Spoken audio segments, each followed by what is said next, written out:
Okay, class 11th हम लोगों ने फोटोसिंथेसिस का चैप्टर स्टार्ट किया हुआ था जो हमारा ऑलमोस्ट कंप्लीट था। उसमें लास्ट टॉपिक रह गया प्रकाश संश्लेषण को प्रभावित करने वाले कारक।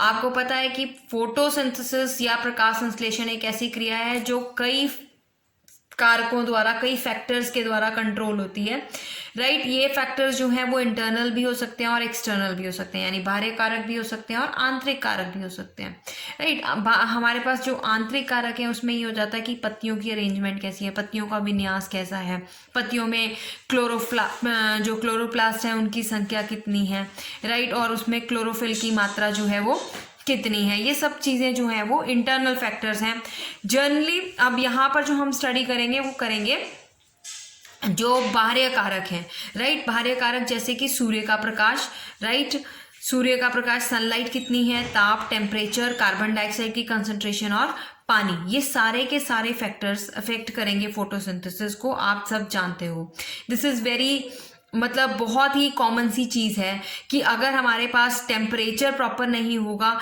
तो फोटोसिंथेसिस का रेट इफेक्टेड होगा ही होगा, क्योंकि फोटोसिंथेसिस की डार्क रिएक्शंस जो हैं वो एंजाइमेटिक रिएक्शन है जिनमें एंजाइम चाहिए होते हैं। और एंजाइम का पूरा चैप्टर आप पढ़ के आए हो, आपको पता है कि एंजाइम्स जो हैं वो एक ऑप्टिमम टेम्परेचर पे मैक्सिमम क्रिया कर सकते हैं, ठीक है ना। तो इस पूरे टॉपिक में जो सबसे इंपॉर्टेंट चीज आपके समझने वाली है, जो आपके लिए नई है, that is Blackman's law of limiting factors, right. ये जो Blackman law of limiting factor है ये क्या कहता है? ये कहता है कि अगर कोई भी केमिकल रिएक्शन, कोई भी रासायनिक प्रक्रिया एक से अधिक कारकों के द्वारा प्रभावित होती है, यानी कि एक से अधिक कारक उस क्रिया को कंट्रोल करते हैं, तो उस क्रिया का जो दर है, उसकी जो रेट है, रिएक्शन का जो रेट है, उसका रेट कैसे निर्धारित होता है? उसके मिनिमल फैक्टर से। उस कारक के द्वारा उसका रेट डिसाइड होगा जो मिनिमम अमाउंट में उपस्थित होगा। क्योंकि अगर एक पर्टिकुलर कारक जो है वो कम पड़ गया तो उसको दोबारा से बढ़ाने पर हमारी फोटोसिंथेसिस की क्रिया जो है वो बढ़नी शुरू हो जाती है, राइट। तो ब्लैकमैन्स लॉ ऑफ लिमिटिंग फैक्टर अगर मैं आपको कहूं तो क्या है? अगर कोई हमारी एक पर्टिकुलर रिएक्शन एक से ज़्यादा कारकों के द्वारा कंट्रोल की जाती है तो उस पर्टिकुलर रिएक्शन का जो रेट है, उस क्रिया की जो दर है, वो किसके द्वारा निर्धारित होती है? उसके मिनिमल फैक्टर से। जो कारक सबसे कम मात्रा में उपस्थित होगा तो वो उसके ऊपर निर्भर हो जाती है, ठीक है।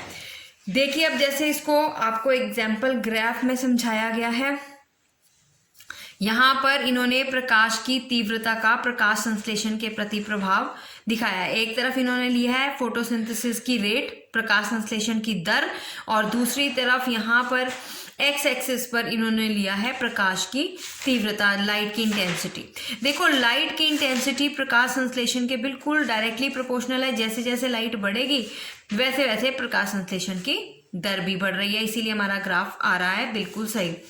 अब ये जो हमारे पास एक ऐसा पॉइंट आएगा जहां पर हम जितनी मतलब एक पर्टिकुलर अमाउंट ऑफ लाइट पे फोटोसिंथेसिस का रेट मैक्सिमम हो जाएगा, ठीक है। मैक्सिमम हो जाता है, उस मैक्सिमम के ऊपर तो देखो कुछ नहीं। जब फोटोसिंथेसिस का रेट मैक्सिमम हो गया तो उसके बाद जब हम लाइट की इंटेंसिटी चाहे बढ़ाएंगे भी, राइट, तब भी इस पे कोई इफेक्ट नहीं आएगा। जब हम लाइट की इंटेंसिटी को बढ़ाएंगे भी तो भी फोटोसिंथेसिस का रेट जो है वो स्टेबल होना शुरू हो जाएगा, ठीक है। एट मैक्सिमम लेवल आ जाता है, मैक्सिमम लेवल अटेन करने पे। तो फोटोसिंथेसिस की जो दर है, जो रेट है, वो क्या हो जाएगा? स्टेबल हो जाएगा। और वहां पर हमारे पास हो सकता है कोई एक फैक्टर, मान लीजिए कार्बन डाइऑक्साइड की कंसंट्रेशन जो है वो लिमिटिंग फैक्टर का काम करेगा। यानी कि अगर कार्बन डाइऑक्साइड की दर कम हो रही है, लाइट की इंटेंसिटी हम बढ़ाते जा रहे हैं, तो भी लाइट की इंटेंसिटी बढ़ाने पर उस पर इफेक्ट नहीं आएगा। अब किसकी इंटेंसिटी बढ़ाने पर इफेक्ट आएगा? कार्बन डाइऑक्साइड की इंटेंसिटी बढ़ाने पर उस पे इफेक्ट पड़ेगा, ठीक है। तो this is what the Blackman's law of limiting factor. अब हम बात कर रहे हैं कि हमारे कई कारक जो हैं इसको अफेक्ट करते हैं। चलो मैं अभी इसके ये चीज आपके लिए पढ़ती हूँ। देखिए, उदाहरण के लिए एक हरी पत्ती अधिकतम अनुकूल प्रकाश तथा कार्बन डाइऑक्साइड की उपस्थिति के बावजूद यदि ताप बहुत कम हो तो प्रकाश संश्लेषण की क्रिया नहीं होगी।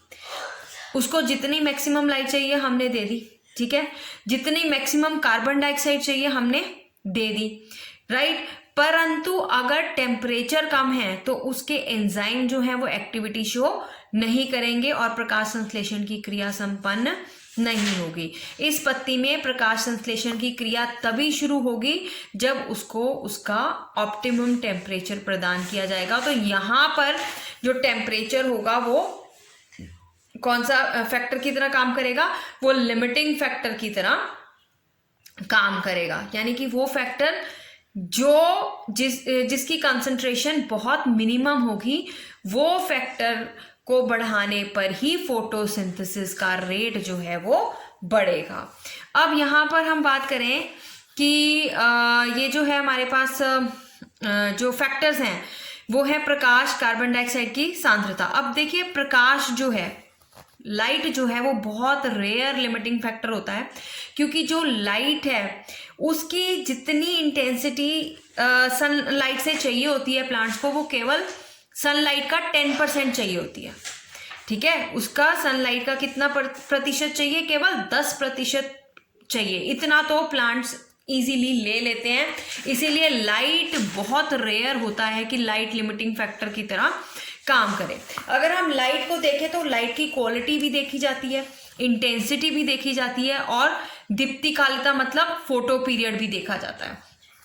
अब यहाँ पर दीप्तिकाल की बात करती हूँ मैं। जैसे क्वालिटी ऑफ लाइट तो तुम्हें पता चल गया होगा ना, अभी पीछे आपको मैंने बताया था कि किस लाइट में जो फोटोसिंथेसिस रेट है वो मैक्सिमम होता है, कौन सी वेवलेंथ एब्जॉर्ब करने पे फोटोसिंथेसिस का रेट मैक्सिमम हो जाता है, राइट। और तीव्रता की, यहाँ पर हम तीव्रता की बात कर रहे हैं। दीप्तिकालिता होती है कि कितने घंटे की लाइट, किसी किसी प्लांट को फ्लावरिंग करने के लिए 10 घंटे चाहिए, किसी प्लांट को वो 15 घंटे चाहिए। यहाँ पर जब हम प्रकाश संश्लेषण की बात कर रहे हैं तो वहां पर हम प्रकाश की तीव्रता, इंटेंसिटी की बात कर रहे हैं, और जितनी इंटेंसिटी प्लांट्स को चाहिए उतनी उनको सनलाइट से इजीली मिल जाती है, क्योंकि सनलाइट से इतनी लाइट आती है कि उस लाइट का केवल 10% ही फोटोसिंथेसिस के लिए आवश्यक होता है। ओनली 10% इज सफिशिएंट, ठीक है। आगे देखिए, हमारे पास कार्बन डाइऑक्साइड की सांद्रता। यस, कार्बन डाइऑक्साइड जो है, हाँ एक चीज और आपको प्रकाश में बता दूं कि प्रकाश जो है अगर ज्यादा इंटेंसिटी होगी, हाई इंटेंसिटी होगी, देखिए एक सीमा के बाद आपतित प्रकाश जो है, यानी कि हाई इंटेंसिटी वाला जो लाइट होगी वो क्लोरोफिल का विघटन कर देगी, क्लोरोफिल को तोड़ देगी, जिससे प्रकाश संश्लेषण की दर दोबारा से कम हो जाती है, ठीक है। अब आगे हम बात करते हैं, कार्बन डाइऑक्साइड की सांद्रता भी अफेक्ट करती है। कार्बन डाइऑक्साइड जो है एक प्रमुख सीमाकारी कारक हो सकता है, एक मेन लिमिटिंग फैक्टर हो सकता है कार्बन डाइऑक्साइड, क्योंकि कार्बन डाइऑक्साइड हमारे एटमॉस्फेयर में केवल 0.03% अवेलेबल है, ठीक है। अगर हम इसकी इंटेंसिटी कुछ हद तक बढ़ाएं तो हमारे पास फोटोसिंथेसिस का रेट जो है वो बढ़ सकता है। और कार्बन डाइऑक्साइड की कंसंट्रेशन जो है वो C3 और C4 प्लांट्स को अलग अलग चाहिए होती है।